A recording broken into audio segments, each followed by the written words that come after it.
I would like to welcome you to the second part of week one lecture, which is all about systematic review.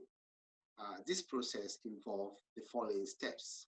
1, pick your research question. 2, plan your research. 3, sources of search engine. 4, evaluating and report your results. 5, review the effectiveness of your search plan. And 6 is, synthesizing your result, or, understanding your result. Each of these things I want to talk about. Pick your research plan if you want to do a research engine. Here you decide what you want to find out. The way to go about this is, first and foremost, make it broad. I could say, well, look, I'm interested in the impact of breastfeeding. Breastfeeding is broad because there are 8 indicators for breastfeeding. So if I'm talking about breastfeeding, it's quite broad.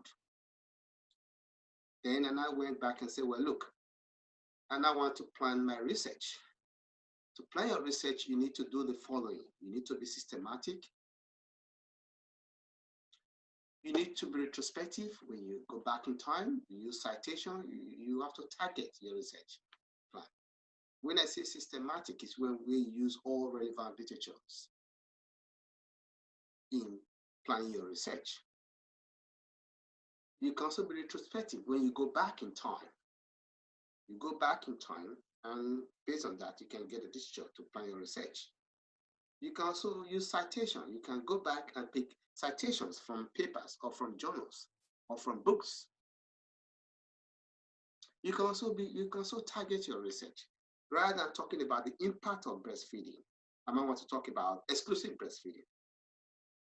When I begin to narrow breastfeeding to exclusive breastfeeding, I'm now more specific. I want to target my research to exclusive breastfeeding, or the impact of exclusive breastfeeding, not just the impact of breastfeeding, as I indicated earlier. The third bit is sources of search engines.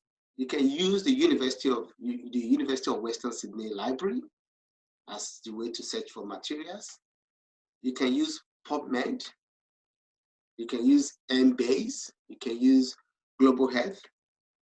You can use PsycInfo, Web of Science, Google Scholar to get materials for that you're going to use in reviewing your work. As part of the systematic review process, you can also evaluate and report your results. How do you go about this? First, ensure good academic practice, very important. Cite, refer to other people's work, very important. If you use other people's work, mention their name. Arguments, argue your facts. Make it evidence-based argument. Whatever you say, back it up with reference. Don't just use words anyhow. Make it evidence-based. Show the breadth of your research. Summarize previous research in your own words, in your own language. Just say everything verbatim. Try and summarize it. Avoid plagiarism. Very important. If you use other people's ideas, please indicate that they are ideas. Don't pass it as if you were the one, just your own work. Always indicate someone else's idea. The fifth is review the effectiveness of your search plan. Go back again, do your search all over again, and make sure that all the papers, you've reviewed all the papers in that area. If you are looking at the impact of antenatal care, make sure in India, for example, make sure all the papers on antenatal care in India, you've reviewed them all. Again, synthesize your findings. Read carefully, understand, analyze, and interpret the results. Very important. Provide an overview, an argument based on, provide an overview and an argument based on what you've read. Thank you very much for listening to this part of the systematic review. Thank you.